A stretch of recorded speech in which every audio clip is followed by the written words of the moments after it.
take a moment before beginning just to speak to the aspect of who one of our main characters in our gospel lesson is today.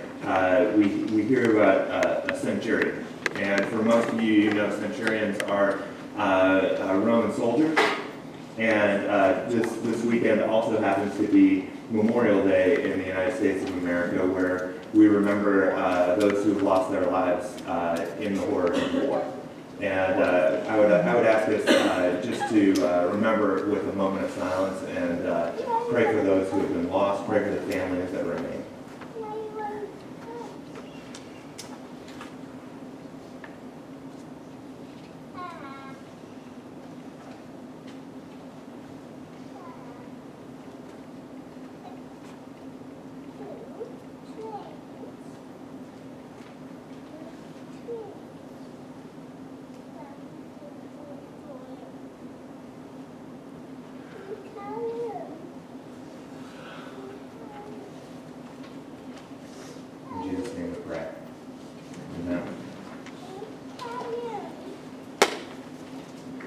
Today we have the opportunity to celebrate the achievements of our young adults who are graduating from high school and to pray blessings upon Blake, upon Ashley, upon Natalie, upon Josh.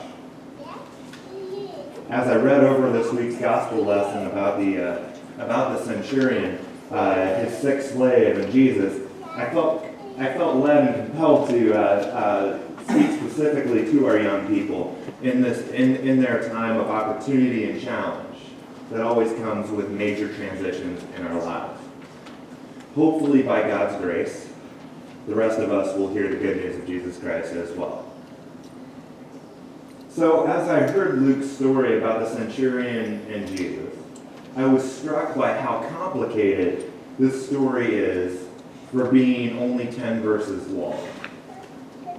I want to start by looking at that same character that I was talking about with Memorial Day. I want to start by looking at the centurion.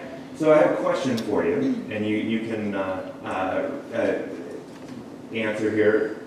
Is the centurion a good guy or a bad guy?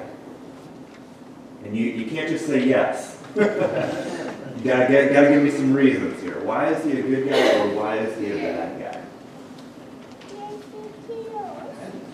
It depends.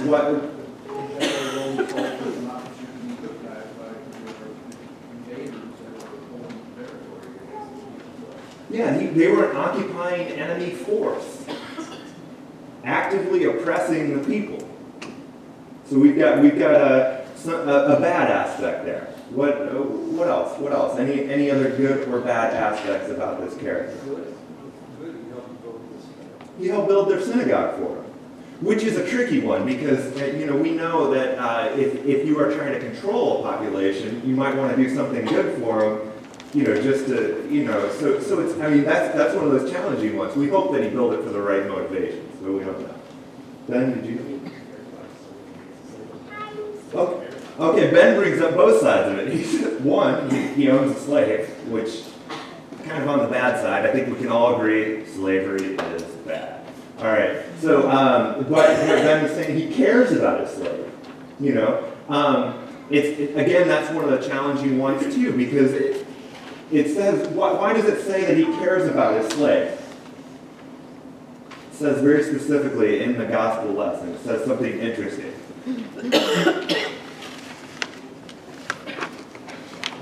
He valued him. He was valuable to him.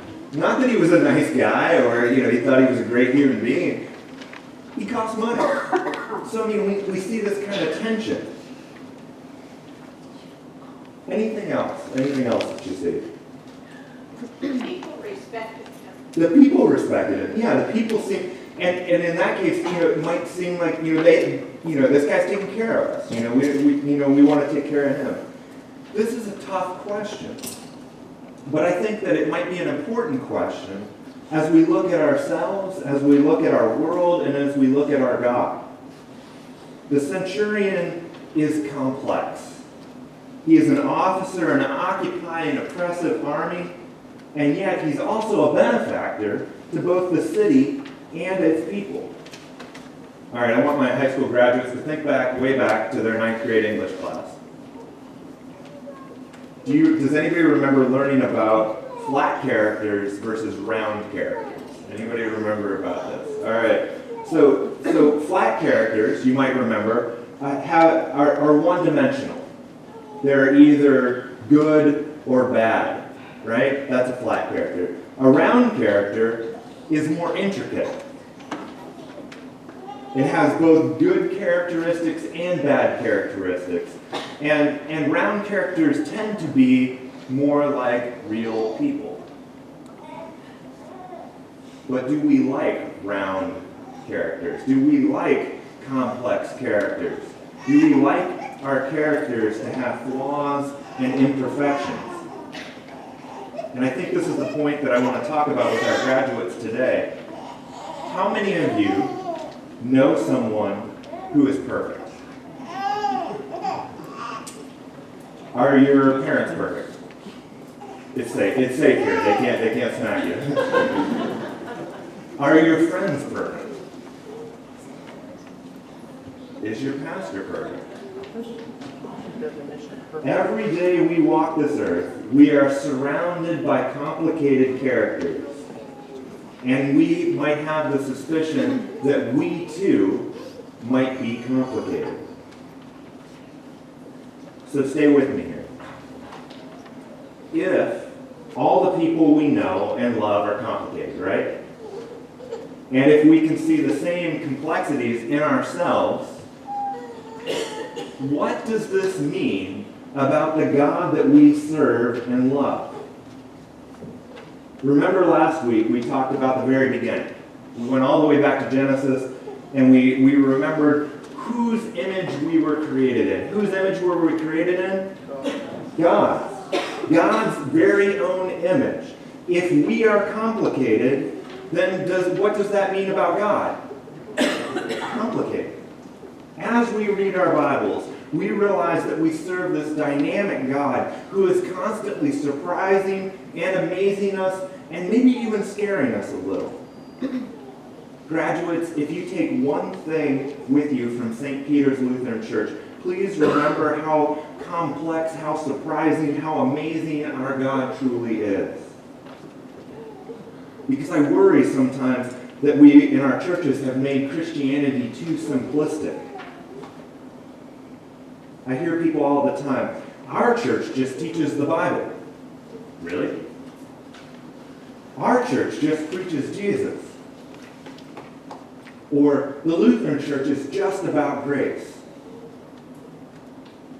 We follow and believe in a God who came down from heaven, became a human being, and then saved the world by getting murdered by us. What? That's anything but simple. Our God is mysterious. Our God is confusing. Our God is loving and kind of frightening all at once. Graduates, when you go off to college, I don't care if you attend a Lutheran church. But I do pray that you find a church, that you find a community to continue serving and worshiping Jesus Christ, and I pray that you keep being Lutheran. What does it mean to be Lutheran? I think there are three parts to being Lutheran that can be illustrated by the story of Jesus and the Roman Centurion. So I'm going to go through these with you all here. So number one, being Lutheran means asking questions and challenging religious leaders about God. I heard it once said that the Lutheran Church is BYOB. Bring your own brain. We are each called to be theologians. We are each called to be thinkers about God. The centurion was certainly a thinker and a questioner. He was an outsider, a non-Jew, and he was a leader in an oppressive, violent military force. And yet that didn't prevent him from engaging Jesus. It didn't keep him from going to Jesus and asking for help and for stretching Jesus' imagination, for Jesus' mission and ministry beyond the traditional boundaries and borders of Israel. In what ways, graduates, will your questions, will your thoughts, will your doubts help the Christian church to change and grow? Who do you know in your life that is seen as an outsider, that you could challenge us to let in the front door of God's church for mercy, forgiveness, and hope? We might take it for granted these days, but it's only been since the 1970s that we have allowed women to be pastors. That's most of our lifetimes. In 2009, our church affirmed that pastors who are gay or lesbian may be able to serve in the church. These shifts came about because people asked questions. They wrestled with Scripture. They discussed and debated with each other, what changes will you bring by being Lutheran and asking questions? Number 2, being Lutheran means recognizing that each one of us is 100% sinner and 100% saint, all at the same time. Each one of us is capable of great good, great kindness, and great compassion. But as in the story of the Centurion, we realize that there are no perfect people. We all fall short of the glory of God, and all of us act selfishly. We all hurt ourselves. We all cause others pain. Martin Luther once said that God doesn't save fictitious sinners. Our God saves real sinners with real mistakes and real brokenness. As Ben pointed out, the centurion was a slave owner. He owned other human beings. He was, and as Joe said, he was a leader in a military force that subjugated people around the world against their wills. And yet this didn't prevent him from doing admirable and important things as well.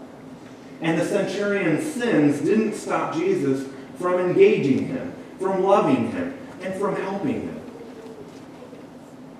Graduates, you will do great things, but know that you will mess up. You will hurt people, and you will make mistakes. Know that you are both sinner and saint. Try hard to do what is right and seek God's forgiveness and grace when you fail. We live in a world of YouTube videos and online photos that chronicle our worst mistakes and our worst days. By being Lutheran, you can allow yourself and help those around you to be defined by your forgiveness rather than being defined by your sin. Number 3, this is our last one. Being Lutheran means serving others. The whole point of the centurion's interaction with Jesus is to secure healing for another human being. The faith of the centurion that Jesus praises is dedicated to striving to help the other. The centurion wasn't seeking money or fame or even acceptance from Jesus. He was trying to obtain care for another person who was in need. Could this be why Jesus was so impressed and surprised by the centurion? Jesus had just gotten done, if you read right before this, he had just gotten done preaching about how we are called to love our enemies. And this centurion is known for loving the ones that he was supposed to be occupying and oppressing. A key element of being Lutheran is caring for others because that's what Jesus did. And each of us is called to imitate our elder brother Christ. The Lutheran Church has a long history of serving those in need. You can look around and see how many schools were founded by Lutherans, how many universities were founded by Lutherans, how many hospitals, and how many refugee services. Thousands and thousands of immigrants and refugees have been helped through Lutheran social services. Service to others is a core value here at St. Peter's Lutheran, and I know it is with our young adults as well. I've seen it in you. You help your parents and grandparents. You care for animals. You create beautiful art. You serve at the food bank. You cook dinner for people in need down at the city mission, and much, much more. In what ways will you find to serve your new communities where you're headed? Who are the powerless and the voiceless that will need your help? Will being Lutheran make your life and faith easier? Will asking tough questions make you popular? Will asking for and giving forgiveness on a regular basis, will engaging in selfless service to others be easy? Absolutely not. After all these three things, God got crucified 2,000 years ago. But we as a community, pray that when people ask, are Blake, are Ashley, are Natalie, are Josh good or bad people? That your friends and family respond something like this. Well, that's kind of complicated. But they did look a lot like Jesus.